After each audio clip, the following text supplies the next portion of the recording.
What's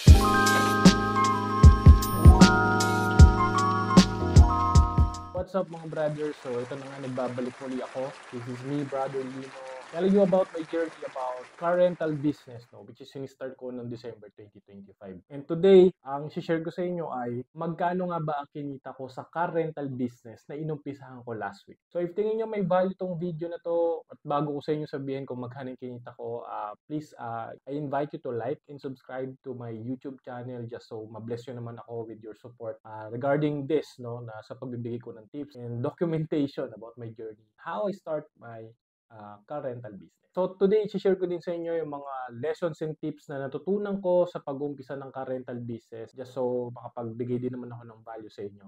Hindi lang yung kinita ko. So kung gusto niyo yung mga ganito, panoorin niyo yung video hanggang dulo. So magkano nga ba yung kinita ko, no? Since kaka-start ko nga lang ng car rental business last December 2024, parang doon ako nag-start kasi syempre nag-ayos-kaso pa ako ng mga DTI and all. I got the car December 11, tapos syempre doon lang talaga ako nagkaroon ng client noong December 2022. So magkano nga ba ang kinita ko? Pero bago ko sagutin yan, no, let's talk about 3 tips on mga learnings na natutunan ko during those period of time. So number 1 natutunan ko is really important to monitor your cash flow or lahat dapat ng ginagastos mo when it comes to this business. Dapat nililista mo whether sa Excel yan, sa Google Sheet, or kahit sa papel, no? Ako nung nag-uumpisa ako, nag-create ako dito ng journal, notebook lang, sinusulat ko lahat ng ginastos ko, including DTI, business permits, ano ba yung mga pinaserox ko, mga gastos papunta dito, papunta doon, sa lahat ng inasikaso ko. Just so, magkaroon ako ng idea kung kailan ko nga ba masasabi na kumikita na or nag-ROI na ako sa business. Especially, since nagma-monthly ako ng sasakyan, dapat makover nun yung monthly expenses ko and tumubo pa just so masabi ko talaga na kumita ako. So it's really important to really track all of your expenses para meron kang babalikan when it comes to thinking kung mag-expand ka na ba ulit or kukuha ka na ba ng panibagong unit para sa car rental business mo. Number 2, customer retention is a key or customer relationship is a key. Ayan, natutunan ko especially nung nagkaroon na ako ng first client, no? Natutunan ko how to handle relationship with people, with client, no? Nagkaroon ako ng first-hand experience kung paano ko nga ba i-approach yung client, kung paano ko nga ba i-serve yung mga inquiry niya, yung mga question niya, and at the same time, how I will be able to check all their requirements. It legit nga ba? And at the same time, building rapport or relationship para kay client. Para alam mo yun, win-win situation, hihiramin niya yung sasakyan ko, kikita ako sa kanya, and I want to take that moment or business na hindi lang all about sa pera, kundi giving value or giving my service. Kaya nung mga nakaraan, no, ito, importante to lalo sa mga nag-uumpisa, after may maghiram ng sasakyan nyo, bigyan nyo naman ng human touch or human connection. Kamustahin nyo si client, anong bang support yung pwede mong ibigay sa kanila, tanongin mo, taga saan ba siya, kamustahin mo, yung mga bagay na not related to business but will help you to connect to the client itself. Kasi really important yun. At the same time, nagamit ko yun nung nag-ask na ako ng feedback about sa service ng business namin. Yun, madami naman ako nakuhang good feedback, especially sa mga tie-up partners ko. So actually, may tie-up partner ako, no? If ever, may kaibigan ako na may sasakyan na wala pang business permit. So, ginagamit ko yung unit niya to get some client as well and to serve as some client as well. So, ganun, parang tie-up kami, meron lang kami commission-based. And if interested ka dito, I will discuss this soon, especially if taga Cavite ka, malapit ka lang dito sa akin. Or if taga Manila ka, let's talk about business soon. Pero right now, since startup pa lang ako, I'm doing some numbers pero I'm claiming na magawa natin yun soon. So stay tuned about that. Number 3 na natutunan ko is you have to continue kahit na mahirap ang negosyo. So bakit ko nga ba na-share yan? Kasi last time, no, meron ako kataya partners na pinahiram ko yung sasakyan ko sa kanya. Then turn out, pagkabalik ng client, merong problema. So, merong problema.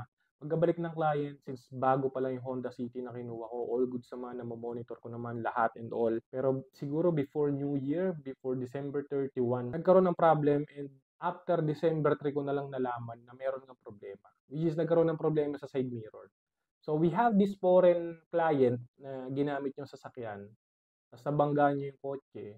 So yun, right now, medyo patay yung business kasi hindi ko nababiyahe. Pero nakasaad naman dun sa kontrata namin na babayaran niya yung gagastusin ko sa sasakyan. And at the same time, yung mga days kung kailan ko nga ba siya i-stay sa casa. So, mahabang story pero siguro sa next vlog ko na yun hanggang pag nagawa na yung side mirror ng sasakyan at i-share ko din sa inyo anong experience ko. Pero right now, it's really important to talk about this mindset na pag nagnegosyo ka, since you pray about business, you prayed about it, and right now, nasa akin na yung business, pinagdasal ko to, and right now, nahihirapan ako. It's important to think na it is part of the process, na hindi mo yun susukuan, na hindi yan roadblocks. Tandaan mo na yung problemang kinakaharap mo or kinakaharap mo sa negosyo mo right now, is just about a question asking you kung willing ka pa bang ituloy yung negosyo. So right now, ayun yung natututunan ko. It seems like the universe or the God is asking me if willing ba akong ituloy yung negosyo despite and in spite of what is happening right now, which is hard. Business is hard.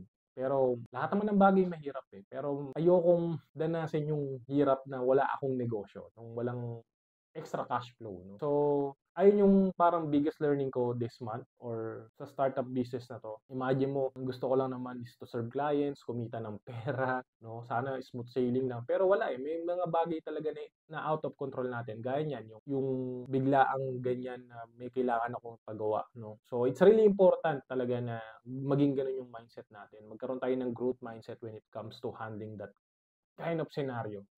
Lalo na at pinili nating magnegosyo. Pero ito na muna, magkano nga ba ang kinita namin? December 21 ako nagkaroon ng client. So, yun. Siguro pumapatak ang kinita namin is probably 10,550 plus pa doon sa kinita ko din sa kay tie-up partners which is a commission based din. Kumita ako ng 10,000 in span of I think this just December 21 to December 30.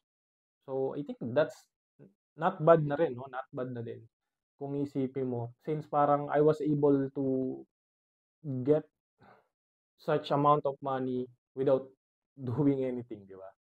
Yung yung kotse lang yung nagtatrabaho para sa akin. Pero, so ayun yung kinita ko. Malaki ba siya? Kumita ba ako? Totally happy ba ako about it? I'm happy, pero hindi pa ito yung final. Hindi pa niya nako-cover yung mga ginastos ko sa DTI, hindi pa niya nako-cover yung lahat ng mga ginastos ko sa ibang mga bagay building this business since I'm just starting. So, sa lahat ng nag-i-start na negosyo right now sa car rental business, no, it's normal po, no, na nag kumita tayo ng feeling natin hindi pa sapat, but dapat maging masaya tayo kasi kumita na rin tayo dito sa car rental business natin. If ever man na kumikita ka, no? So, ayun yung mga natutunan ko. I think I was able to share naman sa inyo yung mga, ayun, yung kinita namin.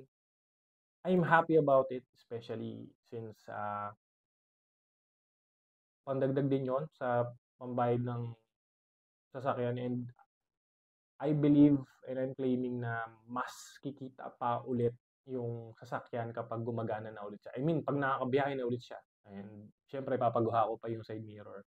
And we can talk about that sa mga next coming videos. So, yun lang mga brother. I hope may natutunan ka sa car rental business at I hope na bigyan kita ng value sa mga tips na yon sa journey ko na to. And kung bago pa lang sa channel ko, ito right now, nag-create lang ako ng vlog na to. This is just a documentary of my journey of building a car rental business. And nakita ko ang daming comments sa past videos ko.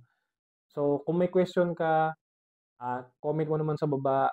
And siguraduhin ko na makapag-reply ako pag nakita ko. And if may natutunan ko sa video na to, i-comment mo din sa baba. At